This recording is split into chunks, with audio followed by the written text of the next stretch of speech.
Buddha once said that we want happiness and yet we chase our suffering.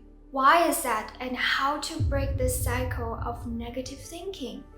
If you have the habit of doing so, you are really not alone here. According to the research, 95 of our thoughts are repetitive and 80% of them are negative.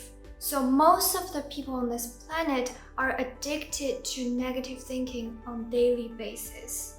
Even though we know very sure that thinking negative thoughts can hinder our success, aspirations, connections, mental health, and physical health, there's so much more, but we just can't stop doing it. Why is that? A lot of people will recommend that, just replace your negative thoughts with positive ones and feel positive emotions and you'll be okay. But it's usually not very easy if you're already deeply wired with those negative thoughts and the negative identity associated with them. It's very hard to jump from negativity to positivity all of a sudden. So in this video, I will introduce you some practical, easy-to-do steps to end the cycle of negative thinking and direct your thoughts and energy into more meaningful things like aspirations in life and manifestations in life. Hello everyone, this is Hailey. Welcome to my channel. This channel is all about mindful thinking and mindful living.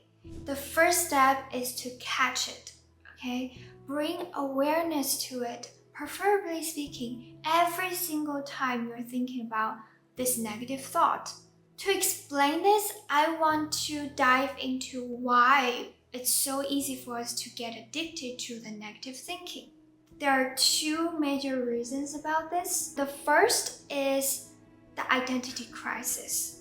If you have been thinking a certain way about yourself for long enough of time, you automatically create like an identity with those thoughts. For example, if you are overweight and you keep telling yourself that I just can't lose weight because of genetics, or I was just born this way, or it's impossible to make me quit sugar, etc.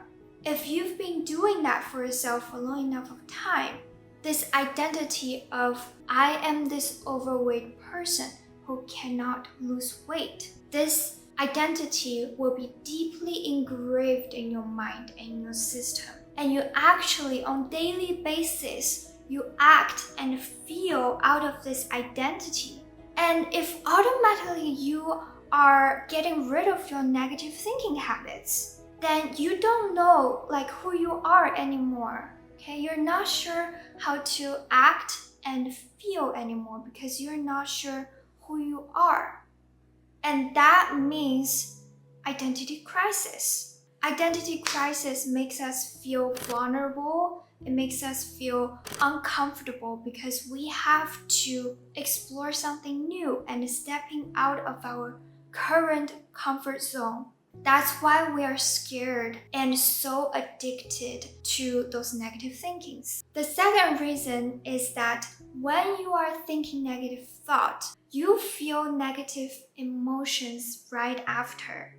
And your body, based on that, will produce some very addictive but bad chemicals. Stress hormones like cortisol and adrenaline is very prominently produced in this process. And because you've been doing that for long enough of time, your mind and your body has been long wired of feeling this way, feeling this current balance.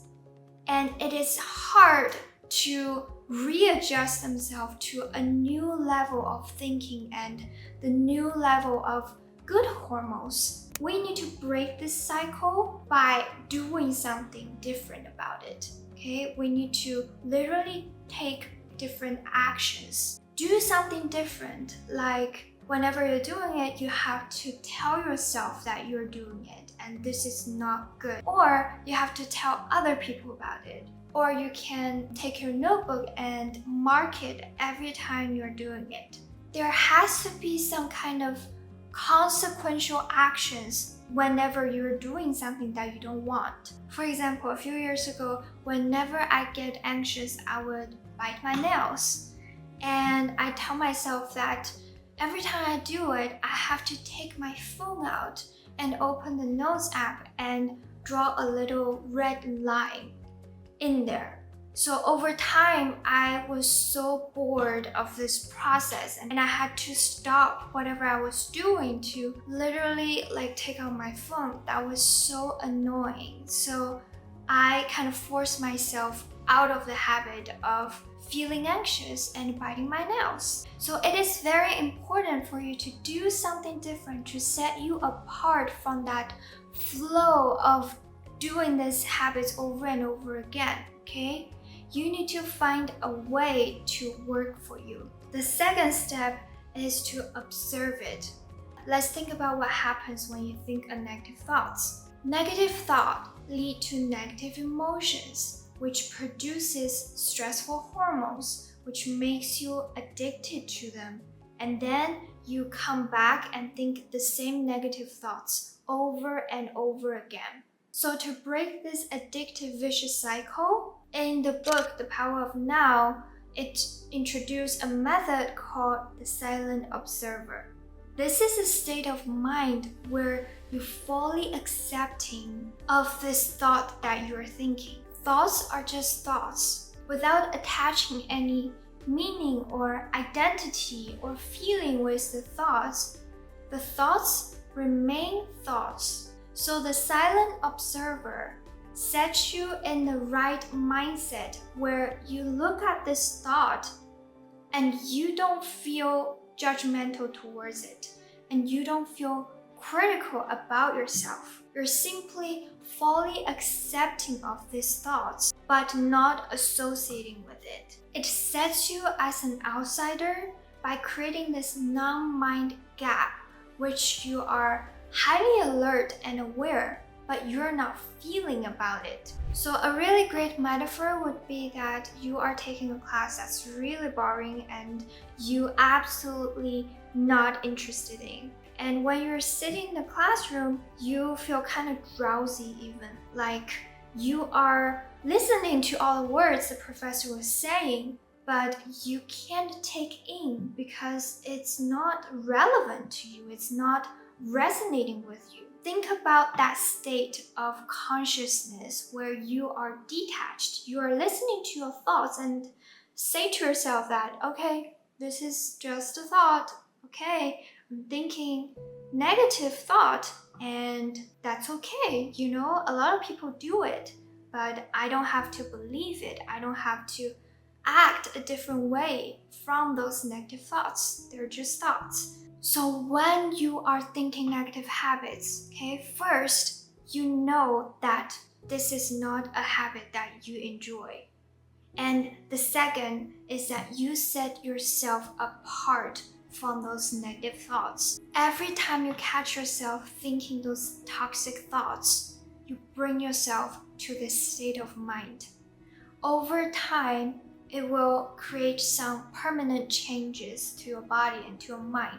The first few times, just like we are breaking out of any addictions, our body will feel very unfamiliar with this new change. And if you're really paying attention, you will feel some withdrawal symptoms, okay, even from withdrawing from negative thoughts.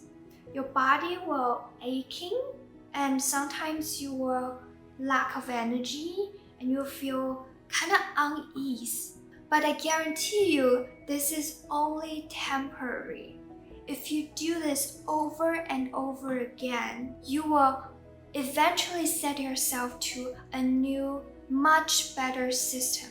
There's a saying that goes, everything is shown up by being exposed to the light, and whatever is exposed to the light itself becomes the light. So don't fight against your negative thoughts, which will only create more inner tensions and conflicts. Don't judge or try to correct yourself. Just simply observe it and let it pass by. The third step of breaking negative thinking habit is to be consistent. Why breaking this habit is so hard is because it's not just change your one thought and that's it. It's changing, adapting, and familiarizing with this whole new system. It basically means to rewire your entire brain and to re-establish a new homeostasis in the chemicals in your body. And I have to say that the ups and downs in this process are pretty much inevitable.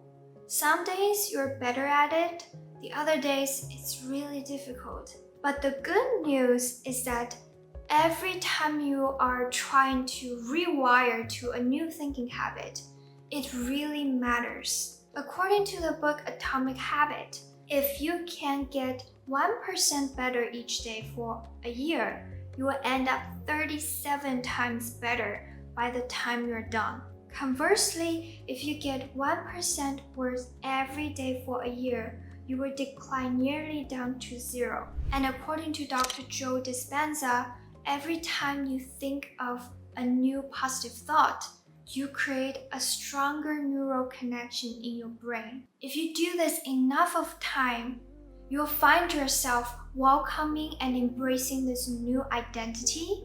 You'll feel it's much easier to work towards your dreams and goals, and you will establish more harmonious connections in your life. Once you are working towards this new balance, this new system, this new identity, I guarantee you that this is the perfect time for you to manifest.